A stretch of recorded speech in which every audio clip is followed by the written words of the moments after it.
Hello and welcome to the latest edition of In Our House. First, a story about an artist who wants to bury an aeroplane. Bury an aeroplane? And he wants people to go underground and experience what it's like. And it just so happens that it's a short walk away from our studio in Ladywood.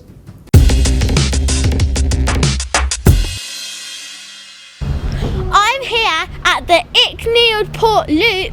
Surprisingly, this is where the aeroplane is going to be buried. All of this area used to be full of old factories like this.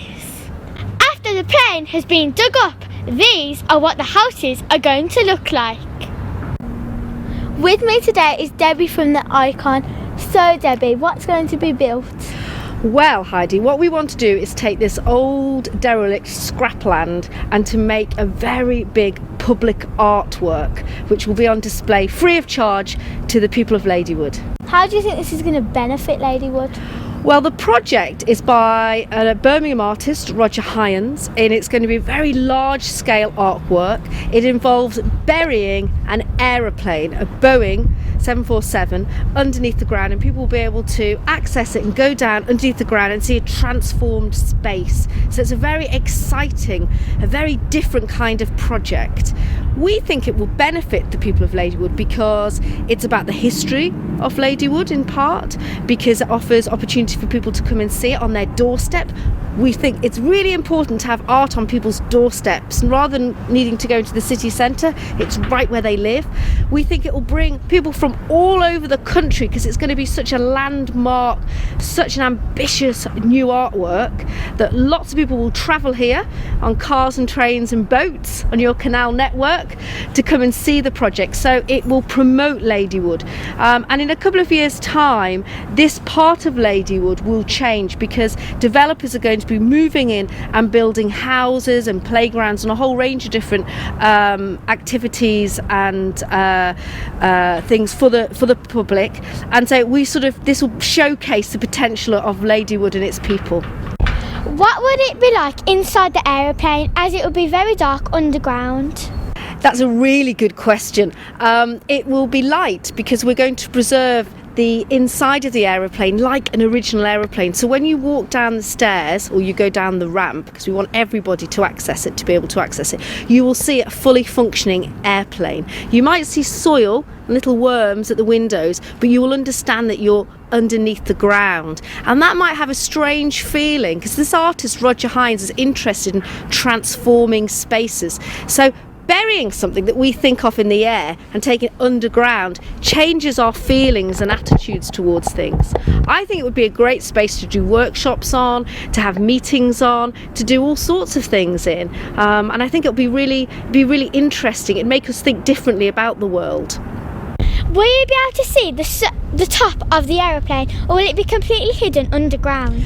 Another very good question. It's going to be hidden underground, so when you arrive on the site you won't see any evidence of an aeroplane, except you'll probably see people waiting on the surface, on the ground, ready to walk into it. So you walk deep underground and then you come back up through a ramp, and that makes it even more exciting and mysterious. It gives you the feel like you're on an aeroplane then? I think it does. I think we think of aeroplanes as being objects that bring us on journeys, bring us to new places, and although this isn't moving in the air, I think we will think differently about the world. It'll be an adventure to go on this underground aeroplane. Well, we're going to work with lots of different agencies and lots of different experts. We're going to work with someone called a structural engineer. They help us ensure that it's safe and that we can bury it without it collapsing. That's very important. We're going to work with an architect. We're going to work with a landscape person to make sure that the ground around it is fit for people to arrive and leave. These things are really important. We're going to do a lot of health and safety, got a lot of planning to do. This is a really important and complex project, and we want to make sure that we get the right people in to help us do this. And we're going to have some big diggers to dig out the earth so we can put the aeroplane into it. That's very important. when must this be happening? We're hoping that the project will happen in the summer of 2017 and that ideally it would be on display for 6 months. This is a temporary artwork before the development of the site for the housing much later on. So where'd you get an airplane from, Debbie? Well, you can buy an aeroplane, or hopefully we'll get one sponsored, a decommissioned aeroplane. And there's a place in the south of England which takes decommissioned, used, old aeroplanes and they strip them. They take everything off them. They take the metal and the wood and the fabrics and all the different components, and then they recycle them. So we're going to see if we can negotiate to use one of these decommissioned aeroplanes before they take them apart. Well, I've learnt something new there. How much would this project cost? Because some people might think it could be spent on other things. Well, we're working at ICON to find lots of different ways to pay for this project, and some of it will come from public funding, but from the arts funding and from culture and regeneration. It would never be taken from hospital money or health or anything else, so this is different kind of money. And also we're looking at sponsorship and corporate support, so we're looking at different ways to fund this, asking different people to help us. Is this going to be an idea that takes off? Or is it just plain crazy? Let us know what you think.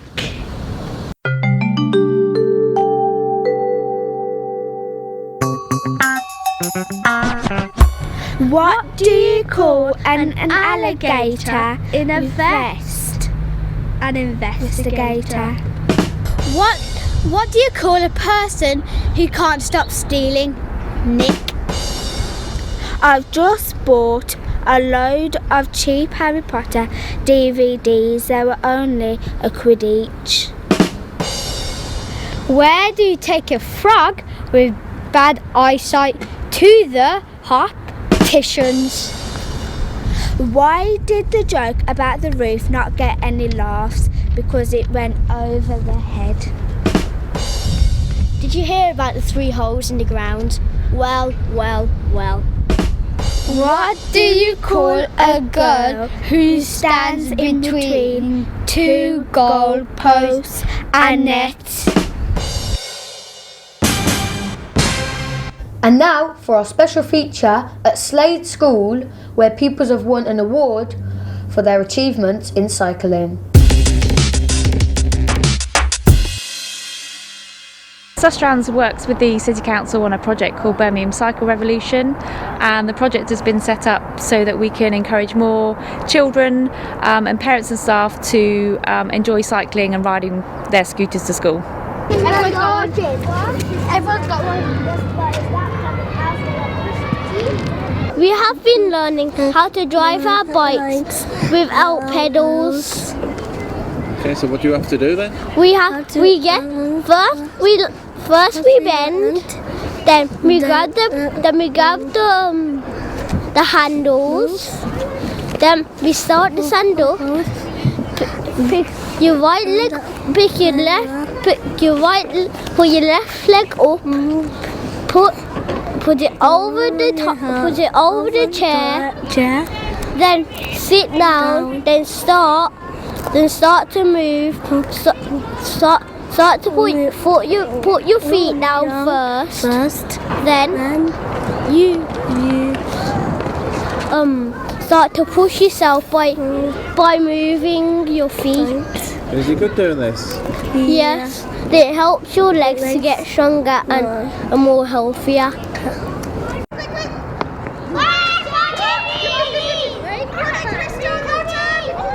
So today this particular activity is called Balance Ability. So it's a nationally accredited scheme and it teaches children to ride bikes. So it develops their balancing skills using balance bikes, and they just have fun on bikes and improve their balancing and coordination skills.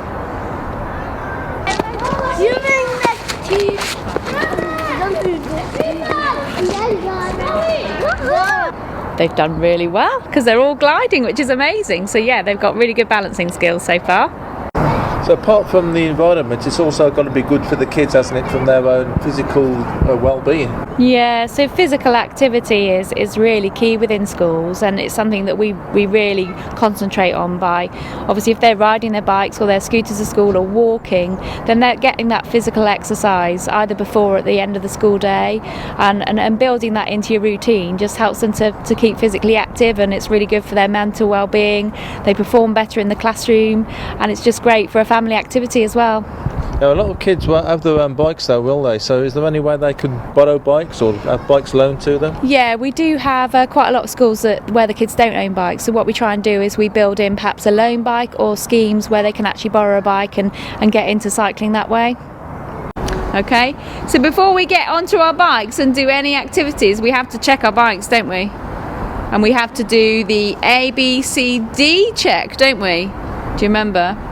So what does A stand for? Yes. Air. Where do we find the air? So we've done our air. So both tyres okay on your bikes? And then what does B stand for? Brakes. Brakes. So check both of your brakes. So the front one is the what side? Stop. What side is your front brake? Here? Do you know? It's the right brake, yes. So push you remember, pull the lever, push the bike forward, and does it stop the bike? Yes. Okay. And then what does C stand for? The chain. So what's a good colour for a chain? Go on. Black. Black. What's not a good colour? Brown. What does that mean when it's brown? It's rusty, yeah. Okay, so have a quick look at your chains then. Are they a good colour? So the D stands for?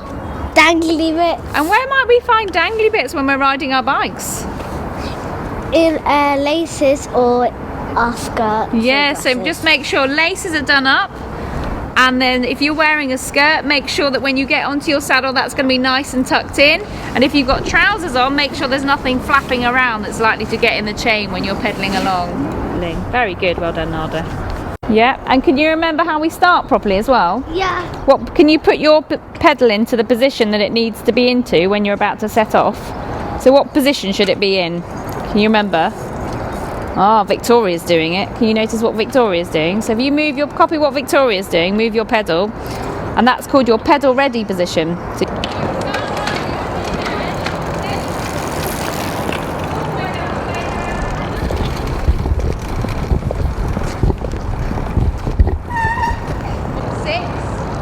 7, 8, 9, 10. Wow, that was really good. Well done. Good, well done. Okay. Concentrate on the head. Well done. Very good. Good control, good control. Well done. Wow. Such control. So there's one last thing that we haven't done. And that's looking over our shoulder. Why do you think you need to look over your shoulder when you're riding a bike? Especially when you get out on the road. Go on. To see if any buses or cars are behind us. Yeah, because we might need to change position, mightn't we, in the road? So we can't change any of our positions until we know what's behind us. Okay, you ready? Off you go. Green. Well done.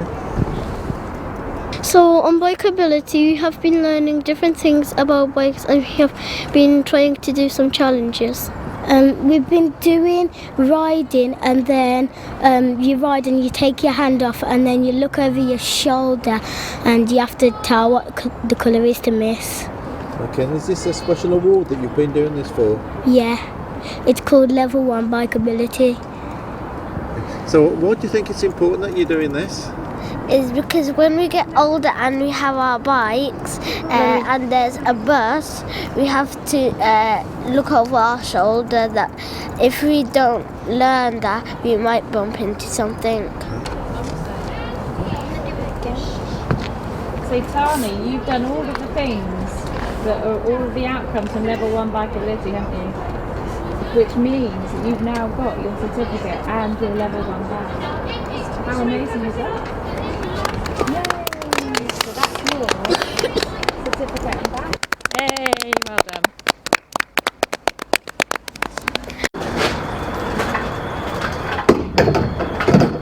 Because some people used to bring their bikes and scooters in, but now they always bring it in because they can lock their scooters and bikes up because they have these pods now. And some people, when they brought it in before this, they used to just throw it anywhere on the floor. So it's good that we have this so we can park it. Been doing it really to try and encourage the children to get out and about, fresh air, have experiences of biking, and we found that a lot of children, actually their balance has been really poor. So we've been working with Rachel Van from Sustran to do the bikes, and we've had great success in getting ditched the stabilisers and then moving that higher up the school to level 1, and hopefully after May we'll be doing the level 2 certificates for the higher children so that they're safe on the roads, because we're obviously very busy roads around here. So you're trying to encourage kids to come to school on the bikes? We are. That's the next step for us, is that we've now got the bike pods, and the aim is that we're really encouraging children to bike to school safely, so they've learnt how to come on the roads properly, and they can bring their scooters, and just really encouraging. So we're removing the cars, hopefully cutting down the transport that's out and about, and making it safer and more fun for the children to come to school. We've noticed lots of benefits in the school, and the children seem a lot calmer, a lot happier, the concentration's up. And for me as a teacher, it's been lovely to see them out and about when they're doing the biking in the afternoons within school. Certain children that find work difficult really excel at the biking skills, and it's built their confidence, seeing more happier children, and it's really seeing a big bonus in school. So we're always talking, aren't we, about the care for the environment, so presumably cycling is going to help the environment? Yeah, so one of the great things is obviously pollution is a big problem, especially within a big city like Birmingham, and what we're trying to do is give children the opportunity to travel more sustainably, which means that they're having a better effect on our environment. Is it dangerous, kids riding bikes on the roads to school? I think it's all about training, and it's all about choosing a really safe route, and there's lots of really nice routes around the city now, and it's just using those and really being assertive on the road if you are on the road, and having that training and feeling confident when you're on the road. So they can contact Sustrans or the City Council, the Smarter Choices team, and basically just ask for our support, which we're there to try and support schools to try and make that change in travel behaviour. And now for the latest on what happened when we went to the pet show. This week we're at the NEC Pet Show for a dog agility class. Let's have a look.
Now for this week's bad sign. Please be courteous and do not consume any food or drink. Please has be not courteous been and do not consume purchased on any this food or drink that premises. has not been purchased on this premises other than baby food. Thank you. Do you think that, Courteous is spelled like that, isn't it? Yeah. Spelled. yeah, I think so. But Purchased on, isn't it No, that's purchased right. on these premises? Please be courteous and not consume any food or drink that has not been purchased on these premises. That must be it. Purchased on this premises. So it should be purchased on these premises, not this premises. Now for this week's mystery picture. Can any of you guys guess what this is? Looks like an old building. Why would it look Wi-Fi? Very. It's got a blue plaque. You don't say. Harborne, no, Bookworm Cafe. It might be. It might be. If it's got something to do with being a bookworm, it might be a library. Yeah, but what library? But then it's got a Wi-Fi as well. Here's a clue.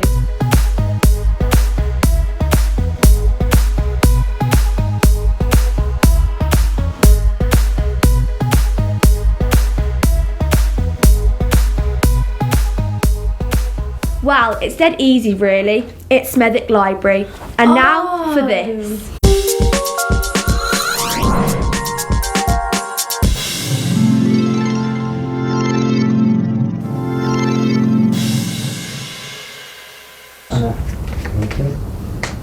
I can start the recording first so I can set up the pack and then do the trick. Because I'm just cutting the pack properly now. Now, I don't know which card is where. Okay. Now, stop anywhere you like in the pack. Okay, shall I?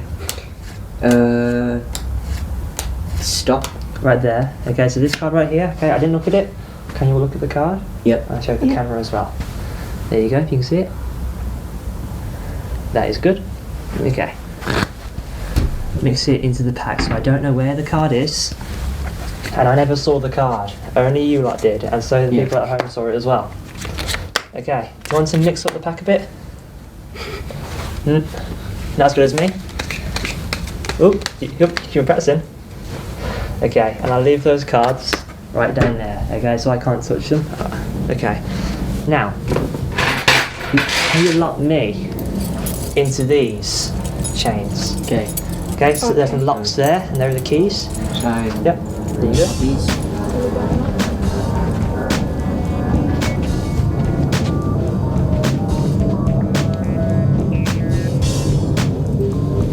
Got it?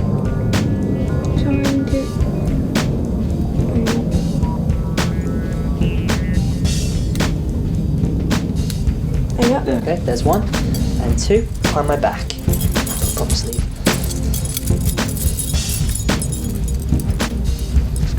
And then Here. There. And there we go. I guess knocked in. And can you put the cards inside the bag? Okay. Okay. Do they need to be neat? No, doesn't matter. Just go it in. I'm still stuck inside the chains. You can all see. Right, and can you mix them up? Can you shake them? Try to tighten it up. Yeah, shake them. That's right. I'll do it as well. There you go. I'll help you out. Okay. Okay, keep shaking. Okay. Yeah. I'm still stuck. Yeah. Okay then. Can you open up the bag? Okay. I'm a bit itchy in the nose. Alright then. Okay, so I'm still stuck inside these chains. Can I put my hands inside the bag? That's good. And look around. I'm going to try and grab a card. If I can find one. I'm searching through the pack. Searching, scouring, and I've got one. Okay. I've got one card out of the pack, out of the bag. Now, if this was Chin's gone. if this was your card, would you be amazed? Probably. Probably. Yeah. Is that the card? No. No. It wasn't. No. Are you sure? Because actually, I knew I wouldn't get the card out. Because actually, in my jacket, I've got a chain around my neck, and there's a card on the chain. Now, if this was your card, would you all be amazed? Yes. Well, was it the 8 of clubs? Yes. And there you go.